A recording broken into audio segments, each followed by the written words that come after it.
ये आयत मुनाफिकीन के रवैये को बयान करती है जो बज़ाहिर मुसलमानों के साथ थे, लेकिन हकीकत में वो ईमान के दुश्मन थे।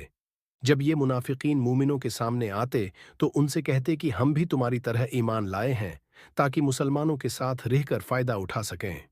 लेकिन जब ये अपने साथी मुनाफिकीन या अपने सरगना लोगों, जिन्हें यहाँ शैतान कहा गया है, के साथ तन्हाई में होते तो उनसे कहते कि हम मुसलमानों के साथ मजाक कर रहे हैं और हकीकत में हम तुम्हारे साथ हैं। इस आयत का मकसद मुनाफिकीन के दोगले और मुनाफिकाना रवैये को जाहिर करना था। इससे एक वाक़या मुंसलिक है जब रसूलुल्लाह सल्लल्लाहु अलैहि वसल्लम के दौर में कुछ लोग बज़ाहिर इस्लाम कबूल करते, लेकिन अंदर से वो मुसलमानों के दुश्मन होते थे। ये लोग मुनाफिका से मुसलमानों के सामने अपने ईमान का इजहार करते, लेकिन पीछे से मुसलमानों का मजाक उड़ाते और अपने दिल की हकीकत दूसरों से बयान करते।